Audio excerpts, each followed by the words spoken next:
I think my best year, it was about 1.7.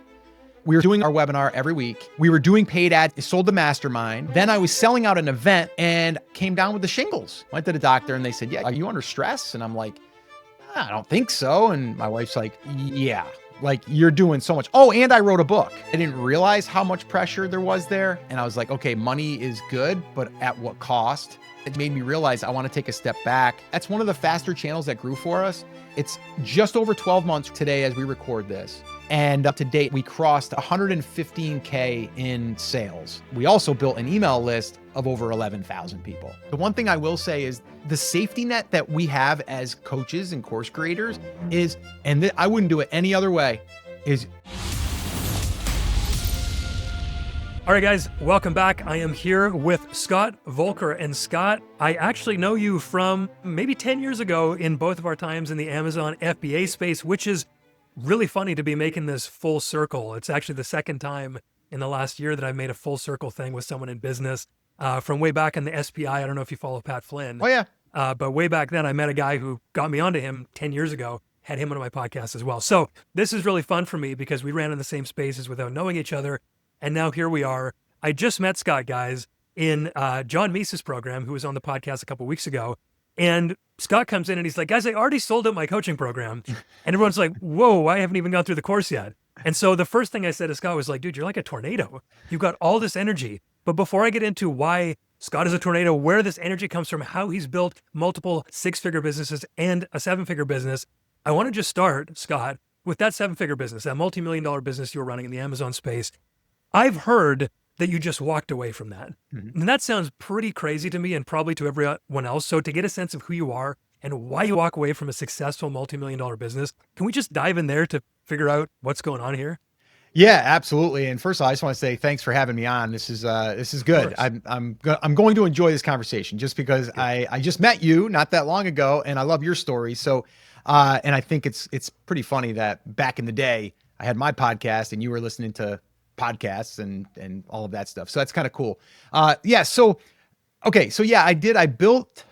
actually started 2014, started the podcast. And then from there, it took off. There wasn't, like you mentioned, Ryan Moran. Ryan he was talking about it, but like very sporadically. And I was listening to some of his stuff and I've talked to Ryan about this and it was like, there wasn't a podcast at that time dedicated to only talking about Amazon FBA.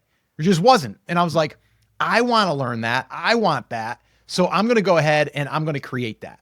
And so that's what I did. And I basically started it and the thing took off and I was literally getting at that time, I believe it was right around 300 to 400,000 downloads a month, which was really good. And I was selling out my webinars at that time. I mean, I won't get into the entire story on how that all kind of unfolded. But yeah, I mean, I sold my first webinar to an audience that was all built organically, sold out my first, at that time it was $500. We did a beta, kind of like I'm doing now again, full circle.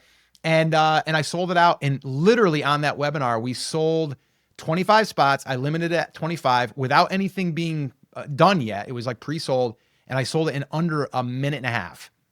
Literally, I opened it up. I said, this is what I'm going to do. And then boom, all of a sudden, people started to buy and we cut it off because we promised that we said that we were going to stop it in 25 people. So we did, taught that. And then over the years, we just kind of kept like reiterating on it, but then selling it. And then that turned into a weekly webinar. I did webinars for about almost 2 years straight where it was every Thursday night at 9:00. And every week I would build a new list of, well, not new, but some people would come back, and it was all organic. I didn't use any paid ads up until probably the last 3 or 4 years of that business. And then I had I think my best year, it was about 1.7 on that. And that was all just digital products, and courses. Now I did have a mastermind too, which we can talk about that too, and why I wouldn't want to do this again, but I sold out a $25,000 per person mastermind and I did 10 spots, and we sold them. And, it was an experience and again, we can talk about why I wouldn't do that again. And what I learned from that. But, and you mentioned, Pat Flynn, actually, I joined a mastermind of his when he first rolled it out. And I actually spent, I think it was 20,000 on that. And that was my way of getting connected to Pat. And then once I got connected to Pat, we became friends. And then from then, he spoke at my event, which I had an event out in Fort Worth, Texas. We had about 250 e-commerce people out there. And I had Pat Flynn speak. I had Jamie Tardy, Jamie Masters, if you know of her, eventual millionaire.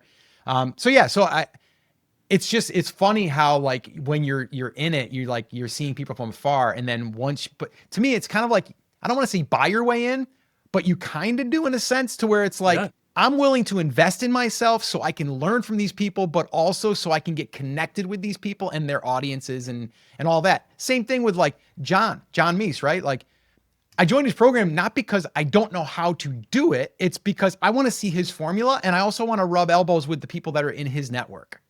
Very, very simply. So I don't know if I answered your question completely, but that was, but you walked away from it though. We walked away from it. Right. So why did I walk away from it? Well, I was doing that for about 6-7 years. And then I just started to feel like that 1 year, the 1 year was so busy and so I'll kind of go through that. So we were still selling, doing our webinar every week. We were doing paid ads at that time. That was stressful. And then sold the mastermind, did that. Then I was selling out an event. That was the one I was just mentioning. It was called Brand Accelerator Live. 250 people showed up for that. We had sponsors, the whole thing. It was very successful. And I came down with the shingles. One of my masterminds, we were getting ready and I was preparing and I had this like thing on my neck and I'm like, man, it looks like a bug bite. And then I was asking my wife to look at it and we went to the doctor and they said, yeah, you got shingles and are you under stress? And I'm like, I don't think so. And my wife's like, yeah, like you're doing so much. Oh, and I wrote a book.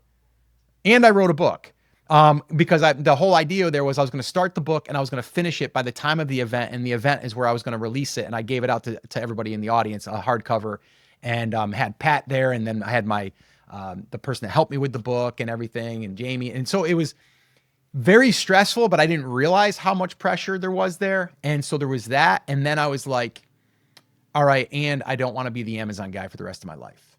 There was more there that I wanted. And I was like, okay, money is good, but at what cost? Team was starting to build. And then it just made me realize I want to take a step back and just kind of reevaluate, like, what do I really want? Going back to my roots of like why I started being an entrepreneur in the first place. And so I made the decision. I said, I'm going to just basically stop talking as much about Amazon. And I'm going to start talking about brand building. And then I renamed the podcast, Rock Your Brand instead of The Amazing Seller. And be honest, I still didn't know what direction we were going to go. We were helping them with because the e-commerce, you probably know, like they're not really, I don't want to say they're not good at it, but if you're on Amazon, you're like, oh, I'll just let Amazon do all the marketing. No, we want to build an email list. We want to build attention. We want to build, social platforms. Like we want to do all that stuff. And so I was teaching that. So I was still kind of teaching to the Amazon people, but not 100%. And that went okay. And then I still wasn't feeling it. And so I don't want to say took a little bit of time off. I kind of repositioned to where my wife was doing some Etsy stuff. And I said, let me go ahead and kind of just play in this Etsy world. And I did that for about 2 years. And we did mid 6 figures in that. And that wasn't bad. But then I was still like, I don't want to be the Etsy guy. So that's where I arrived to where we are today, which I feel really good about. And I've got a brand that I started with my son, who's 27 now. And we can talk all about that. But that's where I'm at now. And I feel like I'm doing what I was called to do now. Not that I would replace any of that stuff. I think everything we do is like a stepping stone to get to where we are. But I'm where I feel like I'm where I should be right now, talking about the things and teaching the things that I want to teach. What would you consider yourself to be now? Are you going to become the YouTube guy? Like, what is the thing that you are? No. I don't want to be the YouTube guy either. I want to be the guy, or I want Scotty and I, my son, my name's Scott, he's Scotty. I want us to be the audience, organic audience, building guys, without paid ads. Like that's kind of like, if it was me, if I could wrap it up, it's not as sexy, but if I was to be like what I love talking about is building attention in an audience, or building the audience and getting the core. So you probably heard about the article, the 1,000 True Fans. Well, that's kind of my mentality is too. It's like if you get 1,000 of the right people on an audience, you don't need thousands. You don't need, like to have viral stuff. You don't need that. You really just need a core audience that will buy from you because they know, like, and trust you. And I've done that for 4 businesses. And it started way back in the day when YouTube was only 5 years old when I started, didn't even have AdSense. And I built my first audience to about 8,000 email subscribers, 16,000 YouTube subscribers. And I did multiple 6 figures in that brand as my first go at like building something online. And when I launched my first product in that, it was my first digital product, which blew me away. I bought Jeff Walker's product launch formula back in the day. Anybody is the OGs out there of Jeff Walker. I was one of the first. And I spent $2,000 I shouldn't have because I didn't have the money at the time. But I launched my first course following that model and made $12,500 in like 3 days. And we used to make that in our photography business. In fourth quarter, we would make 10 and we were happy. So yeah, so that's why I walked away. And I think right now I want to be like talking to entrepreneurs that want to build an audience, but they don't need like this massive audience. And I really like talking to coaches and course creators and consultants. Okay, so personally, selfishly, I want to be like, well, what's going to stop you from being that guy? And you want to make sure that your identity doesn't get sucked back in there. But I know that people are going like, bro, how do I start a sort of business brand from scratch with only organic? Like, what's going on here? So I'm just going to reorient what I wanted to do. And I want to talk about that now. Can you give like the broad overview of what it is you're doing now and talk about how coaches listening to this can actually build an organic brand? Yeah, it's exactly what we've done here. So it's funny. I'll just share the little bit of the backstory of it. So my son was editing for me, probably for 3 years, almost 4 years in the Brand Creators brand. And so I kind of said, hey, if you want, you get good at editing and, just help me with editing and I'll pay you, and that's what I did. And so he learned editing and he would help me with that. And then he started to kind of like play in the YouTube thing and say, hey, maybe we should try this. Maybe we should do that. So he started getting curious a little bit about the YouTube stuff, which, by the way, my other channel, Brand Creators, was over 100,000 subscribers, which we built over 9 years. But the last 3 years, we added 70,000 subscribers. So I started to understand a little bit more, and with his help as well.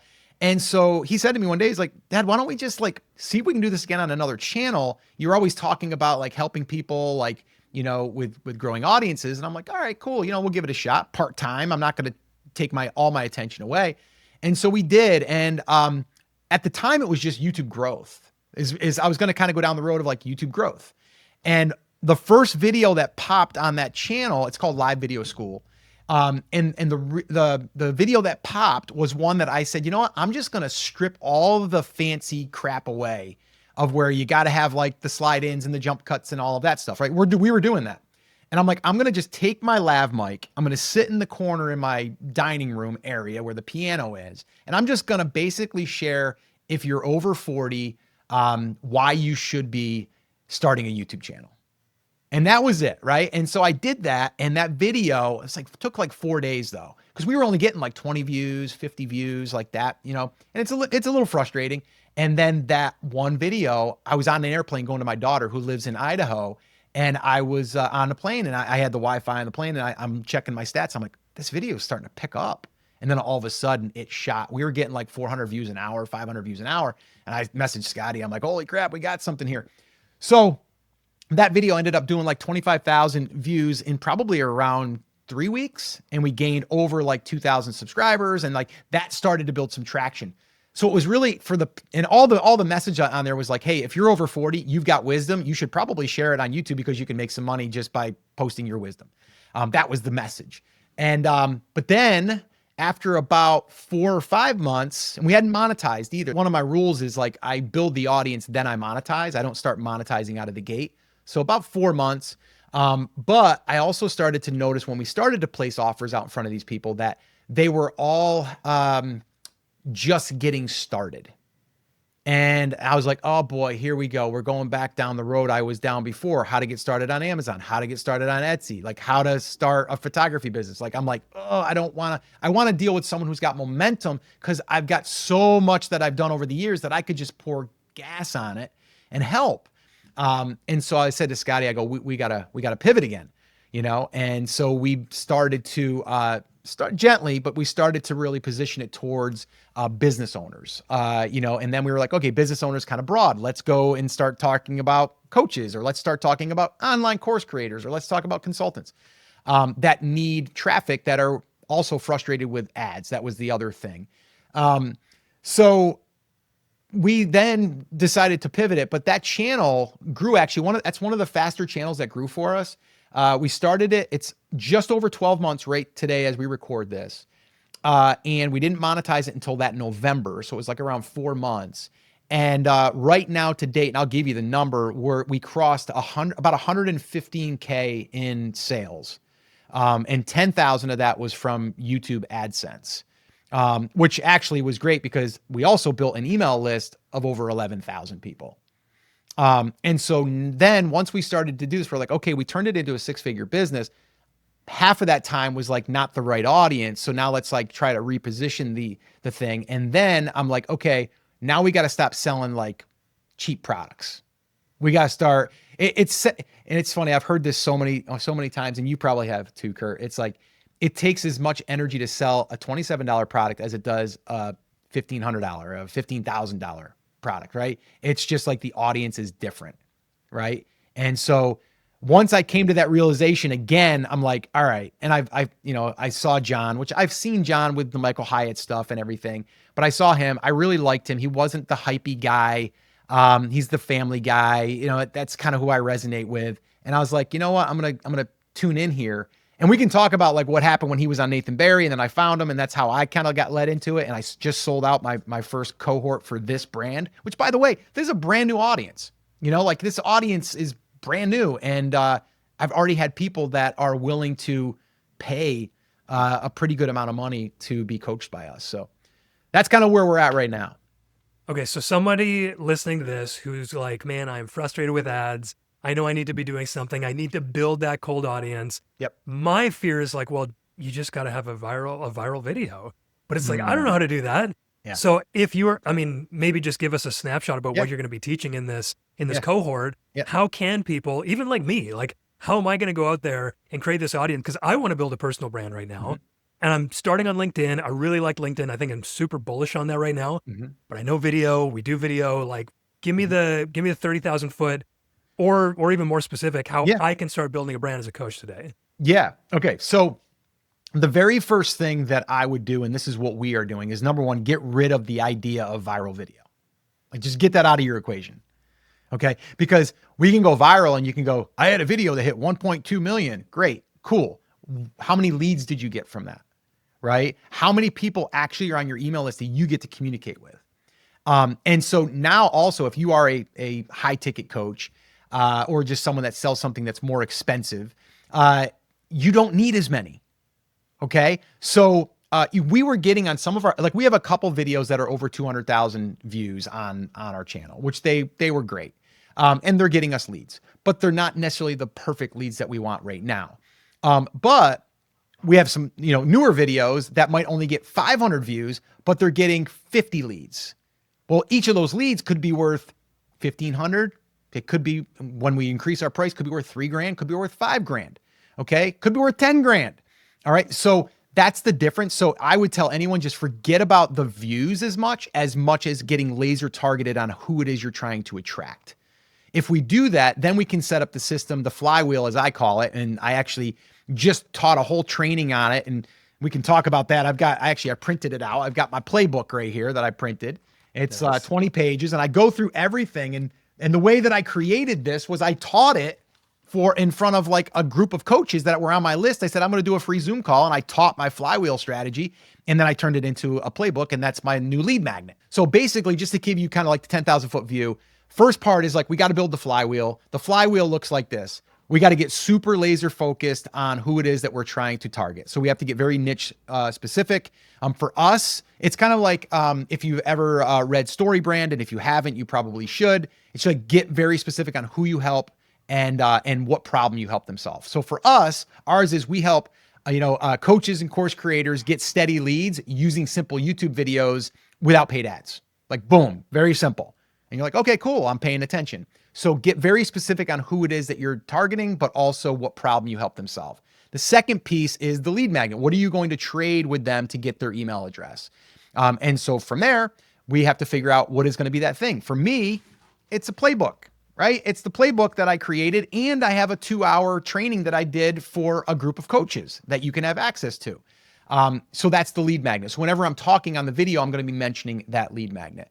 The third thing is email collection. We have to get the email now. So we have to bring them to a landing page. So these are the parts that we're building in the flywheel, right? The email capture, the thank you page, the follow-up messages. Then from there, we have to attract them with the video. So then we have to come up with good, and we'll get into that. We have to come up with good titles that are going to attract the ideal customer or client. And then from there, we have to get that video packaged up. We have to design it. We have to have good packaging on the thumbnail, good title. And then from there, we need to upload it and we need to optimize and engage. So that's the flywheel. And that's actually what we're teaching in our first cohort right here, right now, is we're helping people build that. And then the second half of that phase 2 is we're going to be helping them create the content machine, which is basically now we feed that flywheel every single week with new content. And every piece of content is going to be a new seed that we're going to plant. That's the way I look at it. We have a video that we posted last August, and I'm still getting people that are requesting the lead magnet, which is also something we do a little bit different. Is we don't say like, go in the description, get our thing. We always tell people, hey, if you want the playbook, just put playbook or put leads in the comments. And then what they do now, there's no automation here. And this is where people are like, well, yeah, but why not ManyChat? Why don't I just use that? It doesn't work with YouTube. And you also lose that engagement factor of you doing it without a bot. And so what we do is it's either myself or Scotty that'll go in there, and we go in 3 times a day, and you'll see all of these and you'll be like, oh, okay, they want that lead magnet. Now we do cheat a little bit. We use vidIQ, and they have a little feature in there that will come up along your replies. And it basically, I can save a template now. So it'll say, sorry for the delay. Here's the playbook for getting 50 to 100 leads a day in our workshop. And then I drop the link to the landing page, and that's it. So we literally just had someone, which it's happening every day. If I went into my dashboard, you'd see it. I can go into the community and you'd see it, and you're like, oh, wow, that video was shot by the pool last summer. And I'm getting people that are requesting the lead magnet. So every day we're getting a flow of leads that come into our system. So that's kind of like the mechanism, like the flywheel we build, and then we're going to feed it with the content. And the content is really just your title, number 1. Number 2, we got to have a great hook. Second thing is I call this the content sandwich, because what we're going to do is we're going to have layer number 1 is going to be the content. You're going to dive right into the content, and then you're going to break a little bit, and then you're going to mention your lead magnet that's going to tie into the content. And then the second half of that, the bottom piece of the sandwich, is going to be the rest of that content that's going to deliver value. And then the bottom piece is we're going to tell them what to do next. We're not going to say, thanks for watching, I appreciate you, leave a comment. We're not doing any of that, because then your retention drops off. We're going to immediately direct them to a next video. So that way there we get that looping of the binging happening. So that's it in a nutshell. Okay. So this would be a great time for me to stop and say, guys, if you're a coach and you want to have a free coaching call with me to sign up for learning how to make your own podcast that gets leads, you should do that right now. Go to proclaimpodcasting.com/coach. And also Scott's. So this would be a good time for that, right? Yeah, it would. As an example. Yeah. Okay. You can do that if you want. Yeah. I also want to talk about, I think maybe more of the energy behind this, because that was awesome. I'm really appreciative for that, especially because with podcasts too, I'm like, guys, stop with the intros. Yeah. They're like, I'm here with this person, and it's like, can you tell me about your story? Yeah. It's like, oh my goodness, it's 13 minutes in and you haven't even got to any content yet. Yeah. So I'm telling people about this all the time. I think it's really important for everyone to notice. Even silly things like, what do they call it? Like the millennial pause at the beginning of short form, right? It's like, dude, just start talking. Yeah. Anyway, I want to talk about the energy that goes into something like this, because it sounds to me, just seeing you inside the Sold Out Coach Club, which we're both members of, you're just like, I already signed up everyone in my cohort. It's already sold out. Yep. I already started this new thing. And you're replying to people and you're giving tons of value. And you're like, you have a lot of good energy in you. And I'm so curious if that is that just natural? Do you know where that comes from? Do you cultivate that? As a creator, especially, I'm sure it probably comes in handy to be able to get energy like you seem to have. So is there like, can we look at this from a meta perspective a bit and just kind of Mm, digest why you are the way you are, or if you put a work into that? Like, yeah, yeah. go there with me. That's a good question. And I wish that we could do like, remember, I don't know if you ever watched Monsters Incorporated, where they try to bottle up like all of it. I think it was laughter or something. They tried to bottle it up, right? Sure. I forget what it was. I'm probably wrong, but it was something Yeah, they were yeah, no, trying to, they yes, were trying to, that's right. That's right. Right. yeah, they were trying to bottle up something. And, I wish I could do that because you could then inject it, right? Or drink it or whatever, right? I don't know where it comes from. I mean, my father isn't this way really. He's always been driven though. Like I do think my father taught me a lot about just being consistent and committing, obviously being honest and truthful and all that stuff. So that comes across. But I think the big thing for me is like when I make a commitment to do something, I'm going to stick to it. And I think that's important in anything in life, right? But yeah, I just think that the energy comes up because I believe what I'm saying too. I think that's the other thing. Like I truly believe that what I am sharing with you, if you apply it, will give you a great chance of getting a result. It doesn't mean that it's always going to work. And I mean, I'll give you an example. Like, here's the other thing. Like, people will start and then they won't see the views and then they'll stop because it just doesn't work. I don't work that way. I'm like, I don't care if it only got 200 views. It only got 200 views. Remember the video that I said it took 4 days before it took off. We've got other videos that took a month. I've got a client of ours who he's in the fitness space, which is very competitive, very competitive. And so he was posting videos probably once a week, and he was getting like 100 views, 200 views, and he was kind of getting a little frustrated, but he kept at it, and we kept saying like, keep going, you're good, you're good. And then about 2 months, he had a video pop. And that video is over 400,000 views. Now, every other video now, here's the important thing. Every other video gets lifted because now all of a sudden people are starting to bounce around. Okay. He got 2,500 leads from that one video, signed clients, and he got monetized on his channel, which he wasn't monetized yet. So now he's getting paid for those leads. But my point is like, I think also being around people that have that energy makes you kind of like heightened a little bit.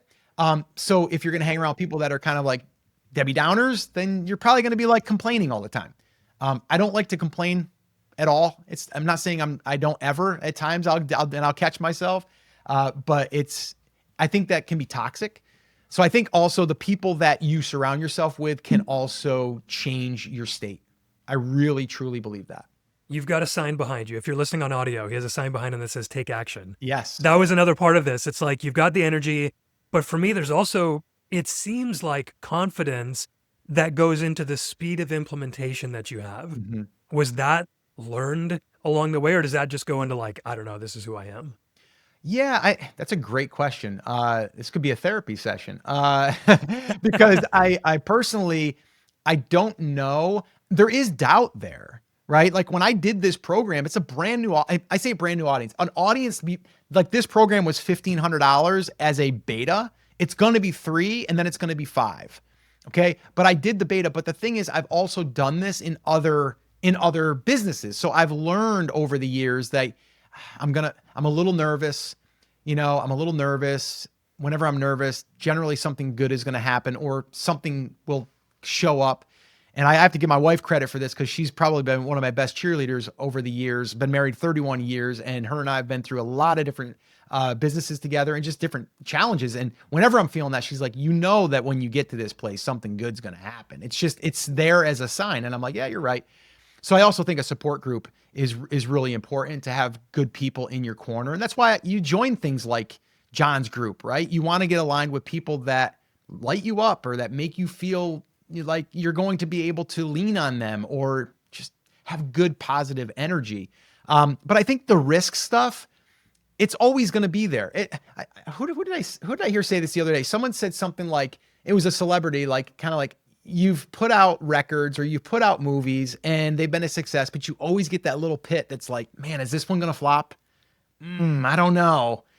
That's never going to go away, but you won't know until you try. But the one thing I will say is the safety net that we have as coaches and course creators is, and I wouldn't do it any other way, is I want to pre-sell anything I'm going to do. I'm going to pre-sell it. I'm never going to create something before I sold it. I learned that lesson once. And I did that about 10 years ago. I built a program, thought people would, it was a great program. Spent 4 weeks, 5 weeks putting it together, recording all the videos, and I might've got 3 sales.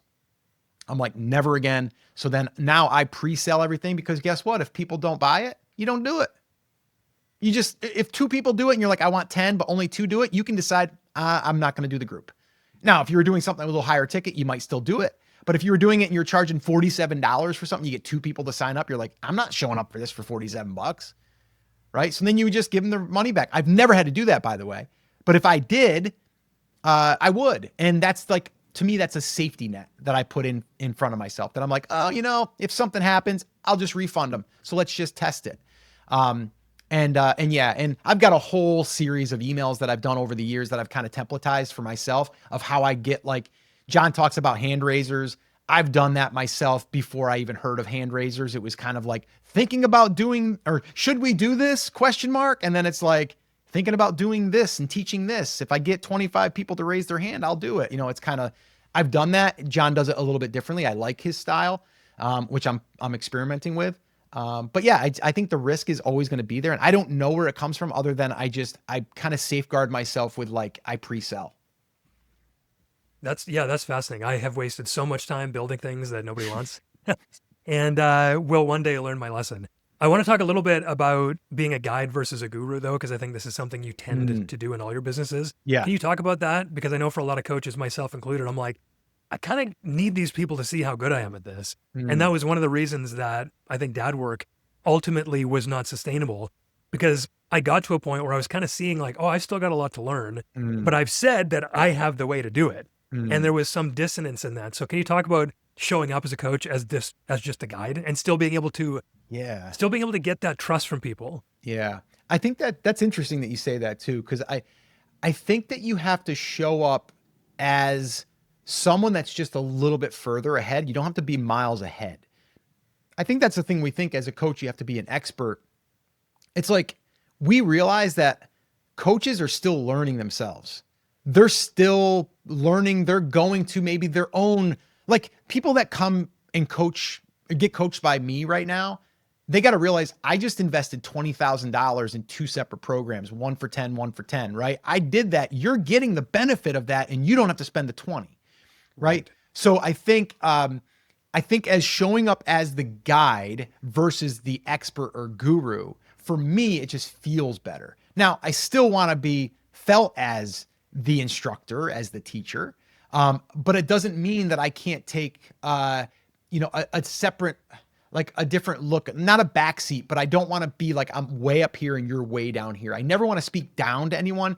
I learned that years ago in my father. I worked out of high school for his construction company. I was there for like 9 years. I thought I was going to own the thing, whole nother story. But I ran crews, right? So I started with just him and his partner, and then we grew the business, and then we were hiring people, and then I was in charge of these different crews. But I always thought to myself, I never want to be as though I can't get my hands dirty like they can. So I would jump right in there and start taking a window out or start ripping something out. I'd get in there with them to show them, like, I'm not better than you. I just have a different title, but I'm still going to get in those trenches with you.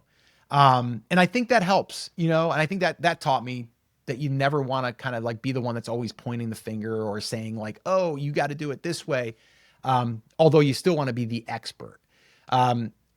So I think it's important, but I think StoryBrand also recently, I say the last year and a half, when I read that really shined a light on it better for me, that we don't want to be the hero. We want to be the guide. We want the customer, the client, to be the hero. So that hero is going to go on that hero's journey, right? They're going to start here.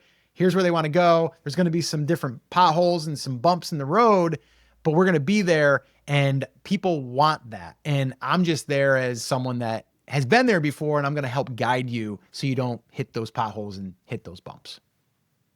I want to go into the sort of funnel / flywheel of how the back end works, lead generation into sales and the actual program itself. But you mentioned that if you're 40 plus, you got wisdom, you want to start talking about it. I'm not there yet. I'm almost there. But I also want to be able to distill my wisdom, the tiny little inkling that I might have at 37 or whatever I am. when people think about this, either new coaches coming in or guys who are like, maybe like you, they don't want to be the Amazon guy anymore. They don't want to be Mhm. this guy anymore. Have you, like, how do you coach people on distilling what that wisdom is? Because I can think of a million things I'm pretty good at. And actually, I'm better at many things than most people are. Mhm. And yet, for me, I'm like, hey, the dad thing and the husband thing, that's been really successful. I don't want to be the guy dealing with soul work anymore though. Mhm. Like I don't want to be like, bro, the most important thing in your entire life, like you're on the verge of divorce or whatever, too heavy for me right now. Mm. But I do kind of want to be able to be like, I know this, I want to help you, I want to provide value. I love being the coach. But for me and for a lot of other people, how are you finding the thing that you want to go into next that you might know a little bit more of, but know that you could figure out along the way to bring other people along? Are you coaching people on that as well? Or have you seen that? Yeah, it's interesting. I'm not so much focusing on kind of like how they come up with their, their superpower or their thing. Although I've had to do it for myself, Yep. at probably 5 different times, like pivoting all the time. Um, but I do help people get clarity. Like I said, like yesterday's call, we had our first cohort call. We spent the entire time on identifying the problem that you are going to solve and the person you're going to solve it for. So with that being said, if you are like searching for like, what is it that I do? And it's funny because I was talking to a few people, I think it was in John's group. I'm in 2 groups, so it's hard to keep track of it, but I've been doing some voice memos back and forth with some guys. And this guy, he really nice guy. And I'm gonna get on a call with him just so we can spitball. But he basically gave me everything that he does. And I said back to him, I go, this is a huge thing that a lot of people do, and you're doing it and I do it. It's like, I don't know exactly what you do because you do everything. Right. And so I even said that to my class last night. I'm like, you have to get crystal clear. You guys are in here right now. You're asking questions about offers. You're asking questions about launches. They're asking questions all about that stuff. We're not talking about leads at the end of this session. They're talking about that stuff. And I'm like, guys, I can help you with all of that stuff and I will. But do you see how I didn't lead you with that? I led you with the problem that I'm going to help you solve because that's the front end problem. And then now that you're in here, you're like, oh, Scott's got a lot of wisdom because he's launched a bunch of products and he's launched a bunch of brands. He knows about email marketing. He's got Right. a launch funnel. He's got that. And now all of a sudden, maybe we're going to graduate to something else. I don't even know yet in this business. But my point is like, for you personally, you probably have a lot of different areas that you can help people with. You have to ask yourself, number one, what do I want to help people with? And then you have to ask yourself, is there a legit problem that you can then position that towards? So for me, I could have said email marketing, right? I've done millions of dollars in email. I could be the email marketing guy, but I mean, that's kind of still generic, but I'd be like email for coaches, email for like whatever, put the label on it. But again, that's almost like you have to have leads in order to do email marketing. So I'm like, okay, well, let me go leads because that's what they're scratching their head and they're like, at middle of the night, they're like, man, I got to get more leads in the business. I hate spending money on those Facebook ads. It's like 30 grand a month and I don't even know if I'm going to break even. Like I know that because that was me. So I think to answer your question, for people that are not sure or they can do a whole bunch of stuff, you have to ask yourself, what is one of those things that is a problem that you could show up and be the guide for that problem? That's kind of where I would go. Got it. And love it. Thank you for that. Okay, so Yeah. let's go back briefly to the last part of this conversation. I just want to touch a little bit more on your current business. Yeah. So you're making videos. Actually, I have a question about the beginning part. So when you started this, Yeah. surely you used Network, your other email lists. Like what other pieces other than like Yeah, I didn't though. hoping? I didn't though. Okay, so you just posted on YouTube and you're like starting from scratch, doing I didn't nothing tell my else. list about it until probably 6 months. Dang. Okay. So you did just I the did thing on that YouTube. purposely. Did you do anything where you're like commenting on other channels and like growing network that way? Nothing. Just the algorithm, eh? Just the algorithm. That Dang. was it. Okay. That's I super wanted to encouraging. do it because I didn't want to have an advantage that other people wouldn't have if I was teaching it. Right. So the whole thing was like, I want to feel the struggle. I want to feel what it's like to not have an email list of At that time, it was 25,000. We used to have an email list of over 100, but then we would prune it and do all the cleaning of it and everything. But I had 25,000 solid. I still have them. And now what I do is I do email that list occasionally on what I'm doing over there. And if they're interested in building something on YouTube, I'll then, and honestly, you'll get like a handful. Like people are either done with Amazon, done with e-commerce, and they've moved on, or they're just like, nah, I don't want to do YouTube. But I'll still sprinkle, and I will get people that'll come over and go, oh, Scott, thanks so much for sending me that. I was wondering what you're up to. I'd love to, I wanted to always do a YouTube channel, like whatever. They might not be perfect for the things I'm doing now, but they could be because they might have had an e-commerce business and they might want to drive traffic to it, Sure. Okay. So you're just on YouTube, you're posting videos, you're targeting it on your ideal client, you're making these videos. In every video, you're mentioning the lead magnet. People are commenting below. You're going back and commenting on those to give them the link to sign up. So now you've got the emails. What's happening after that?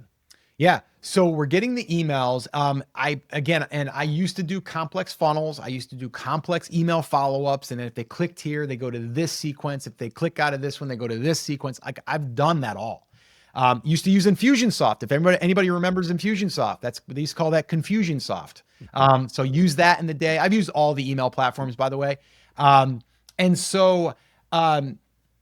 Once they become a lead right now, the very first thing is, depending on what one they came in, and we have 3 lead magnets right now. The one that we're going to be promoting the most is the leads one, because that's who we want to attract now. But there's still ones that are from videos. Like I said, I've got a video right now that's still getting anywhere from 50 to 100 views an hour. And it was posted in January. That one I've got like a title swipe file, because that's like one of the number one things is like your titles. So we call them outlier titles. The outlier title means that someone had a video on their channel had low subscribers, but they had a video that did like 10 times the amount of subscribers. So that's kind of looking like, oh, the algorithm pushed this. So then we look at those. We created a swipe file of those, of ones that have worked good in my other brand and in this live video school one. And we put together like 10, we turned them into templates, and we said, hey, if you want our templates, just put hooks down below and we'll send them to you. And that's still getting leads every single day. So that there is got maybe 4 emails that go out. That's a follow-up. So it delivers on it. So one thing I do is the very first email, it says like, hey, here's your download, whatever. And if you get a minute, reply to this email and let me know, if you have any questions. And then the next one that'll follow up might be like, hey, just checking in on the swipe file that you got. I was curious if you're able to use it. And let me know a little bit more about, what you're up to, kind of thing. So it's kind of like a hand raiser in a sense, right? Like we're trying to get them. And then the next one, I think I did like a case study that someone went through one of our workshops and some results that they got, and kind of like turn it into something there. So I think there's like 4 or 5 emails that go out. After that, they're dumped right into the main list, and then we do broadcast messages. And I email a lot. I email like probably 5 times a week. What are you talking about? Anything that's related to something. So I'll give you an example. So this morning I sent one out. We just finished up our cohort and our first session. And so I was like, hey, I'm still coming off of a high of last night, right? Our cohort, and they've been hearing about the cohort for the last 4 weeks, about us doing this thing. So now it's live. I'm super excited about it. Give them a little bit of an update and just let them know I'm so excited about it. And then and one thing that was brought up on the call was, how are you getting business once you get the email? And I was like, matter of fact, I shot a video last week on that. If you want to watch it, go here. So now I'm giving them value. They get a free video, and it's a reason for me to email, and I'm bringing up the cohort.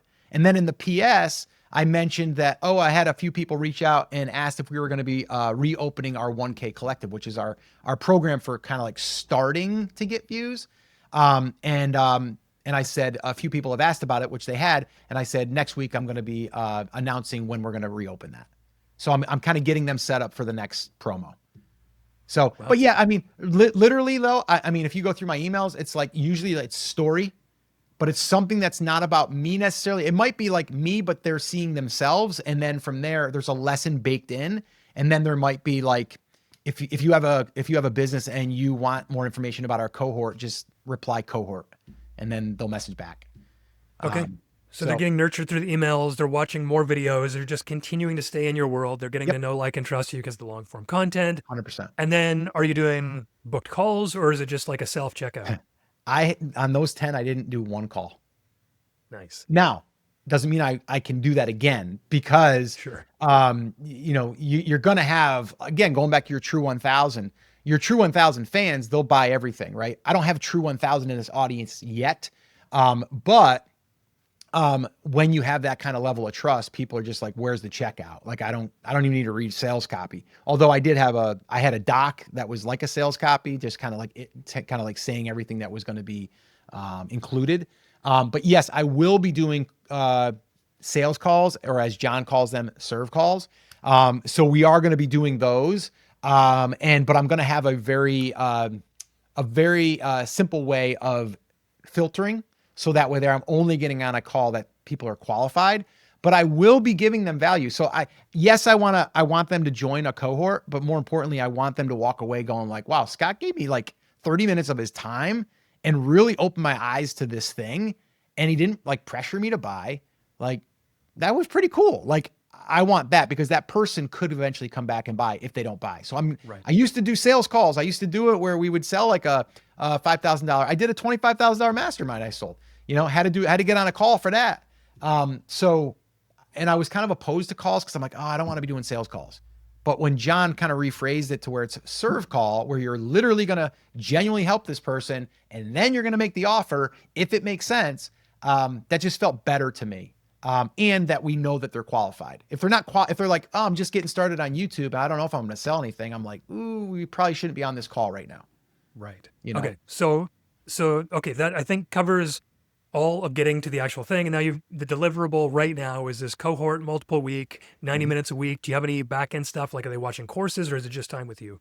Yeah, well, okay. So, and again, we're building this on the fly. So Yeah. right now it's going to be 90 minutes, 6 times. So it's a 6-week program. It may turn into an 8-week program, not sure. But right now it's going to be one call, and that is going to be a lesson. So there's a lesson. That's what I did last night. Basically, everything here is like the outline of my training. So there's like 6 parts to this playbook. And then, so they get a copy of the playbook and then we kind of go through it, but we build inside of it. And then there's time for Q&A. Now I'm probably going to sprinkle in a few sporadic Q&A calls just to kind of over deliver. Cause they're easy and people love them. And then what I may do, and I've done this before, I don't know if I'm going to do it this time, is I may then take the trainings and then chop them up and then just put them into a course that they can go through later. But I don't know, that might take away from the live feel. So I don't know yet on how I'm going to do that. In the past, if I've ever done so our 1K collective, that's our 1K collective class. It's a 4-week training. And so every week I give them a lesson and then I give them titles to pick from, and then they have to create a video for that week. And then in the next lesson for the following week, I go over analytics on how to analyze like what worked, what didn't work, and things like that. Then we give them another set of titles. They pick it, they video it following our formula, and then they upload. So really by the end of that, you're having 4 videos uploaded and you understand the analytics. And that program is going to be more of an evergreen, but it's also going to be more for the person that is not quite ready for the cohort. Okay. Love that ascension. Actually, I really like that model because you're essentially just giving people accountability. Yes. And a little bit of the information to actually do the thing. 100%. That's very cool. Okay. Yep. I think that probably covers it. I know we've got like 5 minutes left in the slot, but I don't want to say anything we don't need to say. Is there anything along the way in your journey, in this new business, whatever you're doing, that throughout this conversation, you're like, oh, I wanted to touch on that, but we didn't get time to for coaches, people who are selling their knowledge or creators? Yeah, no, I mean, I think we covered a bunch. My biggest thing is just to kind of reiterate that the thing that is going to get you a result in anything is going to be consistency. Like, I can't stress that enough. If like you ask me like, so what's your driver? Like, what gives you energy? Like how come you've been able to do this and some haven't? It's like consistency. It's like, no matter what, I'm going to show up. Right. The one thing I guess I didn't touch on, which I probably should, which we do a whole other session on this, was like my content strategy. So people get all like freaked out, like, oh, how am I going to create that many videos? Like, we're doing, including our live stream, we're doing 5 videos a week. When technically you could get away with 1, you can get away with 2. But the way that we've done it, and we just started doing it again because I was doing it in my other brand, is we strategically will do a live stream. That live stream is done on Mondays. It's at 4 o'clock Eastern every single Monday, like clockwork. Again, consistency. And then what I do is I prep that live stream for about an hour, and I will map out our title for the main topic, and then I will do 2 to 3 subtopics. And then when I'm recording that and doing it live, it's like a recording session. So I will literally stop after the first segment and I'll go, guys, I'm actually going, because I tell them, I'm like, I'm actually batch recording right now. You're watching this in real time. And then I'll be like, guys, I'm going to pause for a second and I'm going to come in with the new title and the new segment here. And then I'll stop and I'll go, all right, guys, in this video, I'm going to share with you 5 ways to blah, blah, blah, blah, blah, right? And then that's the cut where Scotty's going to go in and edit it. He's just going to chop it. And then the ending, and at the end of it, I always go like, I'll lead to the next thing because I'll have it in my notes. And it'll be like, and one of the things that people struggle with, that why they can't do this, is because they don't have a good title. If you struggle with titles, I shot a video right here. Go watch that and I'll show you exactly how to use those titles. See you there. That's it. And then that's cut. That's my video. So now I record for an hour to an hour and a half a week on that one day. That's it. And then he takes it, chop, chop, chop, a little bit of, he's using Descript these days, where he goes in, they have like a cool AI, it's called Underlord, where he can literally go in and do like slow zoom jump cuts. Like literally it'll do it for him. So he's got his editing cut down pretty slick. So that's it. So to show up consistently, it's not hard as long as you pre-plan. So I would say consistency and try to batch record so that way there you can be consistent when you have things come up. Love it. Where can people find what you're doing now?